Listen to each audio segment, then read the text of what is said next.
नमस्कार दोस्तों, आज की इस वीडियो में हम डिस्कस करेंगे Himachal Pradesh university BEd entrance 2022 के पॉइंट ऑफ व्यू से कुछ इम्पोर्टेंट क्वेश्चंस जो मेनली जनरल नॉलेज जीके के क्वेश्चंस होंगे।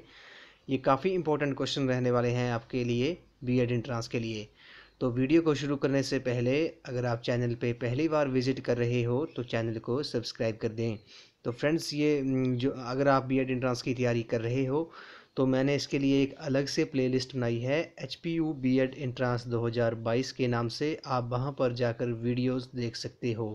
तो फ्रेंड्स वीडियो को शुरू करते हैं। तो पहला प्रश्न है, इसमें बोला गया कि सोंगटोंग कड़छम जल विद्युत परियोजना किस नदी पर स्थित है। Shongtong Karcham hydro project is located on which river. तो ये काफ़ी इंपॉर्टेंट क्वेश्चन है। जो सोंगटोंग कड़छम जल विद्युत परियोजना है वो आपकी सतलुज नदी पर स्थित है। ऑप्शन ए इस क्वेश्चन का करेक्ट आंसर है। और अगर आपको पता होगा कि सोंगटोंग कड़छम जल विद्युत परियोजना जो है वो किस डिस्ट्रिक्ट में है, तो ये है आपकी किन्नौर डिस्ट्रिक्ट में है। और इसकी जो कुल कैपेसिटी है कितने मेगावाट की है, ये है आपकी 450 मेगावाट की। ऑप्शन ए इस क्वेश्चन का करेक्ट आंसर है। सोंगटोंग कड़छम जल विद्युत परियोजना जो है वो आपकी सतलुज नदी पर है, डिस्ट्रिक्ट किन्नौर में है और 450 मेगावाट इसकी कैपेसिटी है। अगर आपसे पूछा जाए कि रोंगटोंग, अगर रोंगटोंग जल विद्युत परियोजना पूछी जाए तो वो है आपकी लाहौल स्पीति डिस्ट्रिक्ट में है। और वो किस नदी पर है, वो है आपकी रोंगटोंग नाले के ऊपर है, जो कि स्पीति नदी की सहायक नदी है। और जो रोंगटोंग की जो कैपेसिटी है वो है आपकी 2 मेगावाट। तो काफ़ी इंपॉर्टेंट क्वेश्चन है, इससे क्वेश्चन डिराइव हो जाते हैं। आपने कन्फ्यूज़ नहीं होना है कि सोंगटोंग और रोंगटोंग में, जो सोंगटोंग है वो है आपकी सतलुज नदी पर है, डिस्ट्रिक्ट किन्नौर में है। और जो रोंगटोंग है वो आपकी रोंगटोंग जो है वो आपकी रोंगटोंग नाले पे है, स्पीति नदी की जो सहायक नदी है। तो ऑप्शन ए इस क्वेश्चन का करेक्ट आंसर है। रोंगटोंग कड़छम जल विद्युत परियोजना आपकी सतलुज नदी पर है, डिस्ट्रिक्ट किन्नौर में है ये। नेक्स्ट क्वेश्चन है, इसमें बोला गया कि भारत की सबसे लंबी सुरंग कौन सी है, which is the longest tunnel of India. तो लॉन्गेस्ट टनल, सबसे लंबी सुरंग जो है वो आपकी चेनानी नाशरी है, जिसे अब डॉक्टर श्यामा प्रसाद मुखर्जी टनल के नाम से जाना जाता है। पहले इसे जाना जाता था चेनानी नाशरी के नाम से। तो लॉन्गेस्ट टनल जो है वो आपकी चेनानी नाशरी है, जिसकी जो टोटल लेंथ है वो है आपकी 9.2 किलोमीटर। अब इसे किस नाम से जानते हैं, इसे जानते हैं डॉक्टर श्यामा प्रसाद मुखर्जी टनल के नाम से। और कहाँ पर है ये, जम्मू और कश्मीर में ये स्थित है। ये टनल जो है आपकी लॉन्गेस्ट टनल, चेनानी नाशरी कहें या फिर डॉक्टर श्यामा प्रसाद मुखर्जी, लेकिन आपसे एग्ज़ाम में डॉक्टर श्यामा प्रसाद मुखर्जी टनल ही पूछेंगे, क्योंकि अब इसे डॉक्टर श्यामा प्रसाद मुखर्जी टनल के नाम से जाना जाता है। अगला प्रश्न है, इसमें बोला गया है कि पत्तों का हरा रंग किस तत्व के कारण होता है। काफ़ी इंपॉर्टेंट क्वेश्चन है। तो the colour of leaves is green due to, तो ये किसके कारण होता है, ये होता है आपका क्लोरोफिल के कारण। तो किसके कारण होता है, क्लोरोफिल के कारण जो होता है वो पत्तों का रंग हरा होता है। तो ऑप्शन सी इस क्वेश्चन का करेक्ट आंसर है। अगला प्रश्न है, इसमें बोला गया है कि कंप्यूटर का दिमाग किसे कहते हैं, what is called the brain of computer. तो ब्रेन ऑफ कंप्यूटर कहते हैं आपके सीपीयू को। इसकी जो फुल फॉर्म होती है वो होती है आपकी सेंट्रल प्रोसेसिंग यूनिट। तो सीपीयू को जो होता है वो आपका कंप्यूटर का दिमाग, उसे कहते हैं ब्रेन ऑफ कंप्यूटर, सीपीयू को कहते हैं। तो ऑप्शन सी इस क्वेश्चन का करेक्ट आंसर है। नेक्स्ट क्वेश्चन पे चलते हैं। इसमें बोला गया कि भारत में सबसे पहली रेलगाड़ी कब चली थी। ये भी काफ़ी इंपॉर्टेंट क्वेश्चन है। When was the first train started in India. तो भारत में जो सबसे पहली रेलगाड़ी चली थी वो चली थी आपकी 16 अप्रैल 1853 को। और अगर आपसे एग्ज़ाम में पूछे कि ये कहाँ से कहाँ तक चली थी, तो ये चली थी आपकी बोरी बंदर, यानी कि बम्बई से ठाणे तक चली थी। और कितना डिस्टेंस कवर किया था इसने, किया था 34 किलोमीटर का जो डिस्टेंस था वो कवर किया था। ये काफ़ी इंपॉर्टेंट क्वेश्चन है। भारत में सबसे पहली रेलगाड़ी जो चली थी वो आपकी 16 अप्रैल 1853 को चली थी। कहाँ से कहाँ तक चली थी, बोरी बंदर बम्बई से लेकर ठाणे तक चली थी और 34 किलोमीटर इसने डिस्टेंस कवर किया था। तो ऑप्शन ए इस क्वेश्चन का करेक्ट आंसर है। नेक्स्ट क्वेश्चन है, इसमें बोला गया कि ग्रेटर हिमालयन नेशनल पार्क कहाँ स्थित है, where is great Himalayan national park situated. तो ग्रेट हिमालयन नेशनल पार्क जो है वो आपका हिमाचल प्रदेश स्टेट में है। और किस डिस्ट्रिक्ट में है, ये भी आपसे एग्जाम में पूछ सकते हैं। तो ग्रेट हिमालयन नेशनल पार्क जो है वो आपका डिस्ट्रिक्ट कुल्लू में है, हिमाचल प्रदेश स्टेट में है। तो जो इसके बारे में बात करते हैं, जो ग्रेट हिमालयन नेशनल पार्क जो है इसका जो टोटल एरिया है वो है आपका 754 स्क्वायर किलोमीटर। ये एरिया है आपका ग्रेट हिमालयन नेशनल पार्क का 754 वर्ग किलोमीटर है। और इसकी स्थापना कब हुई थी? तो इसकी स्थापना जो हुई थी वो हुई थी आपकी 1984 में ये स्थापित हुआ था। और 1999 में क्या हुआ था, इसे राष्ट्रीय पार्क का दर्जा मिला था, नेशनल पार्क का इसे दर्जा मिला था।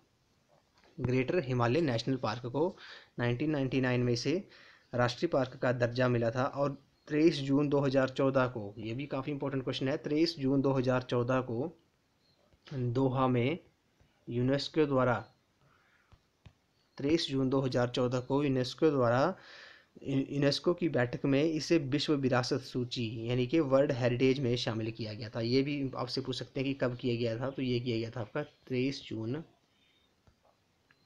2014 को यूनेस्को की बैठक दोहा में जो हुई थी, उसमें इसे वर्ल्ड हेरिटेज यानी कि विश्व विरासत सूची में शामिल किया गया था। और ये भारत की जो 32वीं वर्ल्ड हेरिटेज साइट है। तो काफ़ी इंपॉर्टेंट क्वेश्चन है। ग्रेट हिमालय नेशनल पार्क आपका डिस्ट्रिक्ट कुल्लू में है, हिमाचल प्रदेश स्टेट में ये पड़ता है। और 754 इसका जो एरिया है, 754 वर्ग किलोमीटर इसका एरिया था। और 1984 में स्थापित हुआ था, 1984 में स्थापित हुआ था। और 1999 में इसे राष्ट्रीय पार्क का दर्जा मिला था।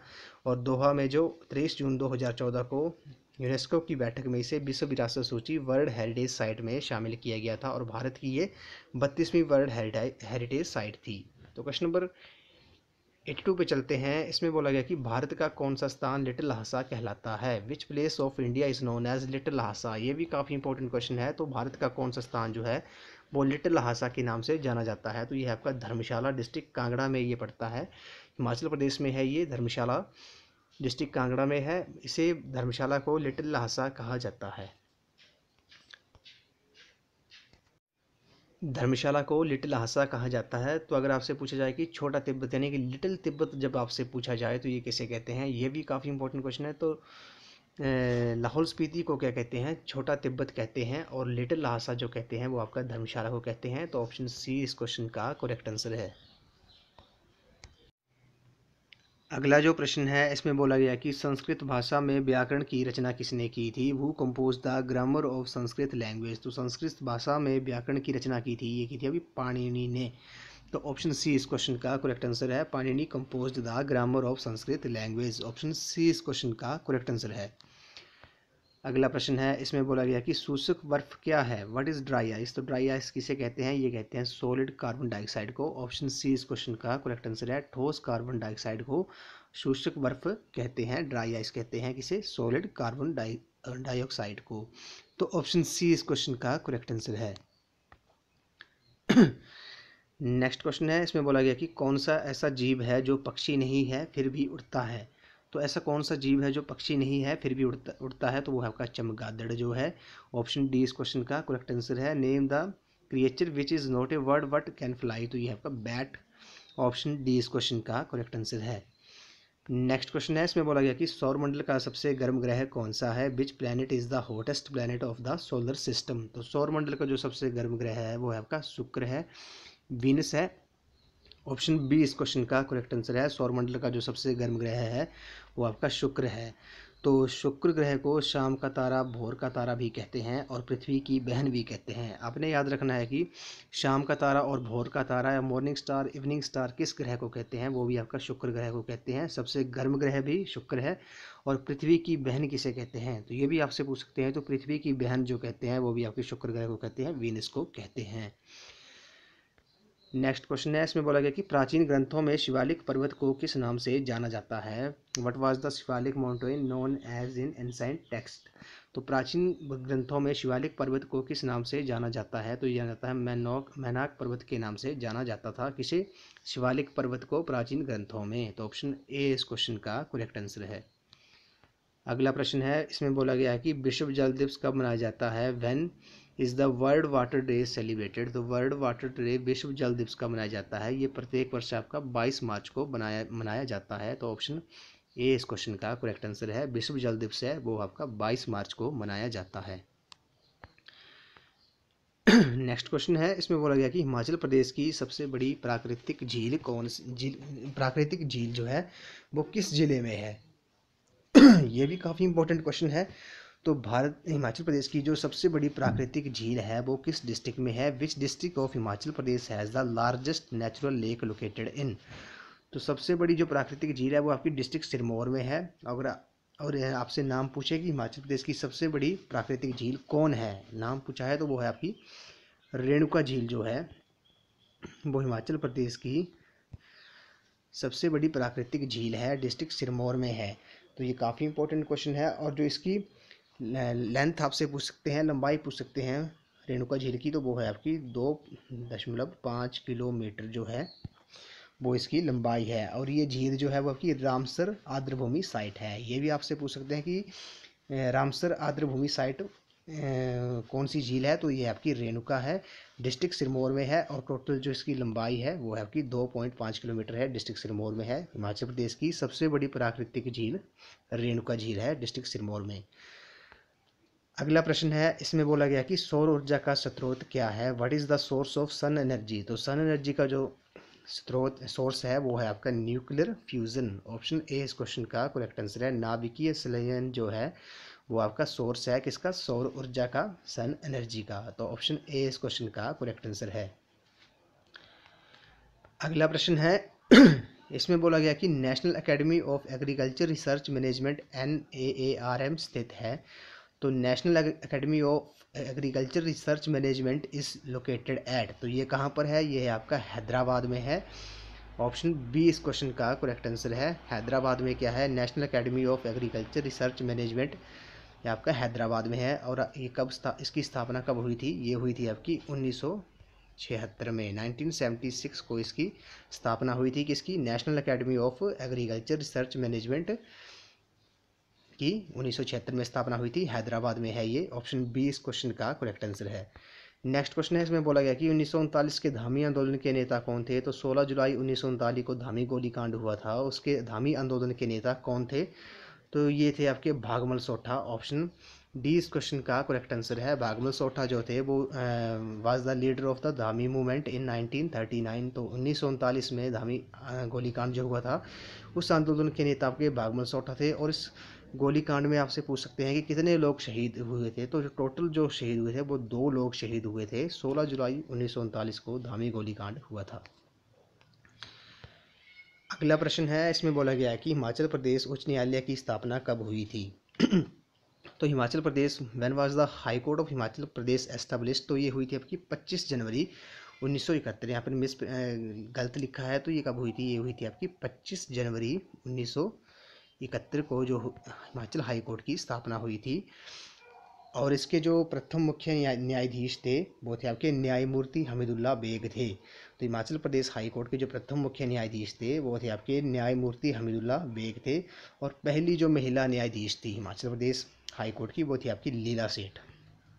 कौन थे, महिला जो थी वो थी आपकी लीला सेठ। और प्रथम मुख्य न्यायाधीश जो थे वो थे आपके न्यायमूर्ति हमीदुल्ला बेग। तो इस क्वेश्चन का जो करेक्ट आंसर है वो आपका 25 जनवरी 1971 को हिमाचल प्रदेश उच्च न्यायालय की स्थापना हुई थी। क्वेश्चन नंबर 94 है, इसमें बोला गया कि भूतनाथ मंदिर कहाँ पर है। Where Bhootnath temple is situated. तो भूतनाथ मंदिर जो है वो आपका डिस्ट्रिक्ट मंडी में है। ये काफ़ी इंपॉर्टेंट क्वेश्चन है। Where Bhootnath temple is situated, तो मंडी डिस्ट्रिक्ट में आपका भूतनाथ मंदिर है। और इसकी जो स्थापना की थी वो 1526 में की थी। किसने की थी, ये की थी आपकी अजवर सेन ने। और ये मंदिर जो है वो आपका ये अर्धनारीश्वर को समर्पित है। तो भूतनाथ मंदिर जो है वो आपका अर्धनारीश्वर को समर्पित है। 1526 में अजवर सेन ने इसकी स्थापना की थी, डिस्ट्रिक्ट मंडी में है ये। अगला प्रश्न है, इसमें बोला गया कि मानव पाचन तंत्र का सबसे लंबा भाग क्या है। What is the longest part of human digestive system. तो ह्यूमन डाइजेस्टिव सिस्टम का सबसे लंबा पार्ट है आपका स्मॉल इंटेस्टाइन। ऑप्शन बी इस क्वेश्चन का करेक्ट आंसर है। स्मॉल इंटेस्टाइन यानी कि छोटी आंत जो है वो मानव पाचन तंत्र का सबसे लंबा भाग है। और इसकी जो लेंथ होती है स्मॉल इंटेस्टाइन की वो होती है आपकी 6.5 मीटर। और लार्ज इंटेस्टाइन की होती है आपकी 1.5 मीटर। तो काफ़ी इंपॉर्टेंट क्वेश्चन है। स्मॉल इंटेस्टाइन जो है वो लॉन्गेस्ट पार्ट है ह्यूमन बॉडी का डाइजेस्टिव सिस्टम का, जिसकी जो लंबाई होती है वो आपकी 6.5 मीटर और लार्ज इंटेस्टाइन की 1.5 मीटर। अगला प्रश्न है, इसमें बोला गया कि कुफरी जीवन और कुफरी ज्योति दो प्रसिद्ध किस्में हैं। तो Kufri Jeevan and Kufri Jyoti are two famous varieties of. तो कुफरी जीवन और कुफरी ज्योति जो है दो प्रसिद्ध किस्में हैं। ये आपकी आलू की प्रसिद्ध किस्में हैं। Kufri Jeevan and Kufri Jyoti are two famous varieties of potato. तो आलू की ये प्रसिद्ध किस्में हैं। अगला प्रश्न है, इसमें बोला गया कि दांतों के सबसे बाहरी परत को क्या कहते हैं। What is the outermost layer of the teeth called. तो ये कहते हैं आपके इनेमल कहते हैं। ऑप्शन ए इस क्वेश्चन का करेक्ट आंसर है। Enamel is the outermost layer of the teeth. तो ऑप्शन ए इस क्वेश्चन का करेक्ट आंसर है। दांतों के सबसे बाहरी परत को इनेमल कहते हैं। अगला प्रश्न है, इसमें बोला गया कि खाने के पैकेट पर भूरा या लाल निशान खाने की किस विशेषता को दर्शाता है। Which feature of food is identified by the red and brown mark made on the food packets. तो आपको पता होगा कि जो खाने के पैकेट पर जो लाल निशान लाल होता है वो आपका नॉन वेजिटेरियन को दर्शाता है, और जो हरा होता है वो वेजिटेरियन को दर्शाता है। और जो भूरा रंग का जो भूरा जो रंग होता है खाने के पैकेट वो दर्शाता है आपका नॉन लैक्टो वेजिटेरियन फूड को।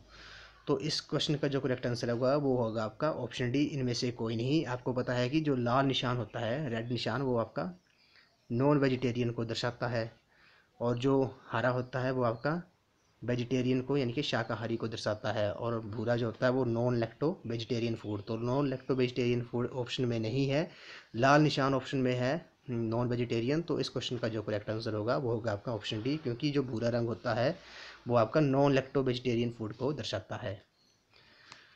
अगला प्रश्न है, इसमें बोला गया कि भूकंप का मुख्य कारण क्या है। तो the main cause of earthquake is. तो भूकंप का जो मुख्य कारण है वो आपका विवर्तनिक बल है। विवर्तनिक बल है आपका ऑप्शन सी। टेक्टोनिक फोर्स जो है वो मेन कारण है किसका, अर्थक्वेक का, भूकंप का। और भूकंप की तीव्रता जो है वो आपकी रिक्टर स्केल पे मापी जाती है। तो ऑप्शन सी इस क्वेश्चन का करेक्ट आंसर है। भूकंप का मुख्य कारण आपका विवर्तनिक बल है। Tectonic force is the main cause of earthquake. इस वीडियो को लास्ट क्वेश्चन है, इसमें बोला गया कि कालिंदी किस नदी का वैदिक नाम है। तो कालिंदी जो है वो किस नदी का वैदिक नाम है। ये आपका यमुना नदी का वैदिक नाम जो है वो आपका कालिंदी। कालिंदी इज़ द वैदिक नेम ऑफ विच रिवर। ये है आपका यमुना का। तो ऑप्शन सी इस क्वेश्चन का करेक्ट आंसर है। तो फ्रेंड्स, आज की वीडियो में हमने डिस्कस की है जनरल नॉलेज जीके के कुछ इंपॉर्टेंट क्वेश्चंस। आपको काफ़ी हेल्पफुल साबित होंगे Himachal Pradesh university BEd entrance 2022 में। तो आई होप आपको वीडियो पसंद आई होगी। तो वीडियो को लाइक शेयर एंड सब्सक्राइब कर दें। तो अगर आप बीएड एंट्रांस की तैयारी कर रहे हो तो इसके लिए मैंने एक अलग से प्लेलिस्ट बनाई है, आप वहां पर जाकर वीडियोस देख सकते हो। HPU बीएड एंट्रांस 2022 के नाम से प्लेलिस्ट बनाई है। तो फ्रेंड्स, आज की वीडियो में बस इतना ही। तो थैंक यू फ्रेंड्स।